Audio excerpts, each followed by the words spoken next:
বন্ধুরা, আজ নূরে আলম সিদ্দিক ভাইয়ের সাথে চললাম। দেখি আমরা পালের চর যাব। পালের চর গিয়ে বাকি হালাগুলো আপনাদেরকে আমি জানাবো। এখন আমরা পদ্মা সেতুর উপরে আছি।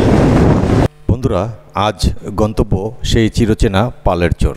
গাড়িতে উঠে ছুটলাম এই পালের চরের রাস্তা ধরে।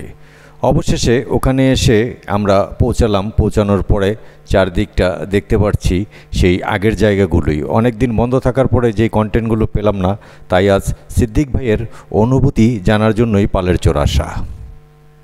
আসসালামু আলাইকুম ভাই। ওয়ালাইকুম আসসালাম রহমতুল্লাহি। ভাইয়ের নামটা যদি একটু বলেন। আমার নাম নূরে আলম সিদ্দিকী শাহজাদা। নূরে আলম সিদ্দিকী শাহজাদা ভাই, আসছেন কোথা থেকে আপনি? আমার দেশের বাড়ি বিক্রমপুর, কমলাঘাট, কাঠপুরটি, ট্যাঙ্গর গ্রাম।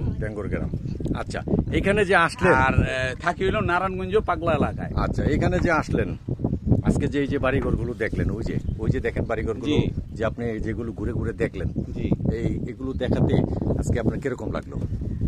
আমাদের যে কমলাঘাটার ওপারে এই কুরের পার বলে একটা গ্রাম আছে, বা একটা গ্রাম্য একটা জায়গা আছে বা চর এলাকা। আমি ছোটবেলায় সেখানে যাইতাম। আমার মনে আছে 10 পয়সা খেয়াপার। আমি 10 পয়সা দিয়া খেয়াপার হইয়া আমি সেই আলু ক্ষেত, আমি সেই টমেটো ক্ষেত, মরিচ ক্ষেত, আমি সেগুলো দেখতাম। আর আমার ওইখানে তাওই বাড়ি ছিল, আমি প্রায়ই যেতাম। ঠিক আছে, সেই যে একটা মায়া, গ্রাম বাংলার প্রতি যে সেই যে একটা মায়া আজও পর্যন্ত আমার ভিতর আছে। যে আমার সিরাজ বিআই, হ্যাঁ ঠিক আছে, রশিদ মাতবরের ছেলে, ঠিক আছে, আমার তাওই, সম্মানিত তাওই, যে তার ছেলে সে আমার সিরাজ ভাই বা সিরাজ বিআই, যে সে আমাকে নিয়ে ঘুরে ঘুরে সে দেখাইছিলেন। কিছুদিন আগে সেই বিআইয়ের সাথে আমি মোবাইলে কথা বলছি। সেই বিআইকে বললাম কেমন আছেন। আমার সেই গ্রাম বাংলার কথা, আপনাদের গ্রাম বাংলার কথা আমার আজও পর্যন্ত মনে পড়ে। এখন দীর্ঘদিন আমি শহর এলাকায় থাকতে অনেক দিন পরে, ঠিক আছে, আজকে আমি এই গ্রাম বাংলায় আসছি।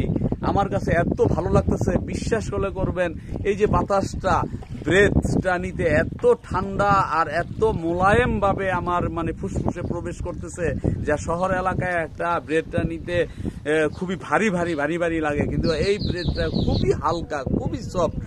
আর আমি চতুর্পাশে তাকায় দেখলাম মানুষের কত শান্তি। এই যে আমি বাসায় দেখলাম দুধের গরু আছে, মুরগি ডিম দিতেছে, হাঁস ডিম দিতেছে, ঘরের ফসল, এই যে মাছ পুকুর, এই যে এই ইসের থেকে, নদীর থেকে মাছ বা এই ঝিলের থেকে তারা টাটকা মাছ খাইতেছে।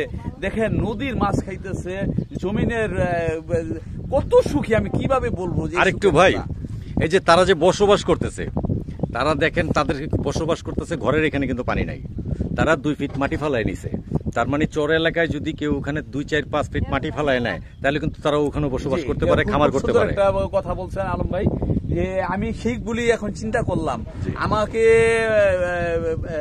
বিলাল ভাই যে এই প্রজেক্টটা আমাকে দেখাইলো, ঠিক আছে, আমি সেই জিনিসটাই চিন্তা করলাম। আমি যদি এরকম মাটি ভরাট করে, বিলাল ভাইয়ের সাথে কিছুক্ষণ আগে আলাপ করলাম, আমি যদি 5 ফুট 6 ফুট মাটি ফালাইয়া যদি ধরি 10 বিঘা জায়গা নিলাম, 3 বিঘার জায়গা আমি কাইটটা আরো 7 বিঘার উপরে যদি আমি ফালাইয়া সেখানে যদি 5 ফুট 7 ফুট আমি উঁচু করে নেই, আমার সেখানে একটা পুকুর হয়ে যেতেছে। আমি সেখানে মাছ পালতে পারি, সেখানে আমি হাঁস পালতে পারি, ঠিক আছে। এবং আমি তারা যে এইভাবে পালতেছে, ঠিক আছে। আর একটা জিনিস চিন্তা করলাম, কত সুখ, কত শান্তি। যে দেখেন কোনো কারেন্ট নাই, বিদ্যুৎ নাই, যে কি সুন্দর বাতাস, কি সুন্দর সুখ শান্তি, ঠিক আছে।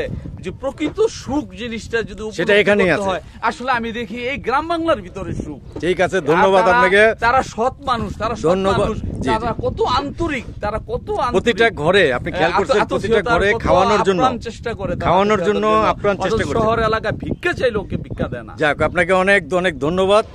আবার আপনার সাথে